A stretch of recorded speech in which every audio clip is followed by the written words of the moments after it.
So we're doing our initial drawing of how our, I guess we're still working on Keith. Okay, there we go. We're doing our initial drawing of our wormy two-headed horse with the long boy feet. We should really come up with a name for him, but there's that little pinky toe we decided to keep that sticks out. But yep, here we are drawing out what we wanted to plan out for the mouth and the nose. I'm kind of thinking maybe we should give him ears too, but I'm not sure if it'll super work in.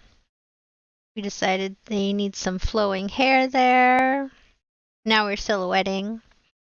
This process is, I mean, you could do this on a different layer so you can reference your initial drawing, but of course I have some kind of self-hatred and I work all on one layer, and basically we never see that drawing ever again. But yeah, I mean, if you want to get into getting used to doing it this way, I would definitely say draw your initial drawing on a separate layer so you can go back and remember what it looks like.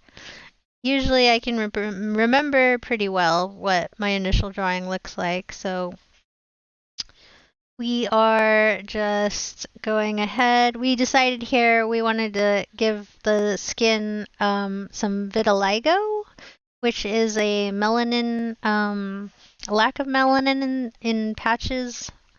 It's an actual condition people have.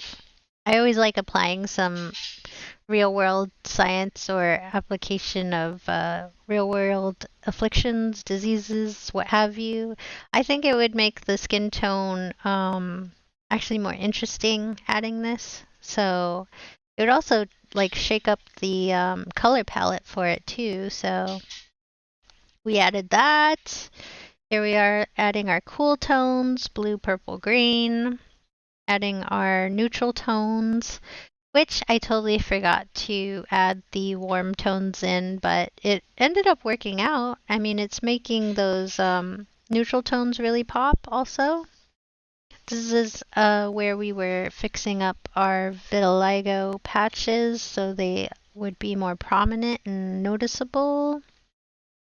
And we're working on the second head here.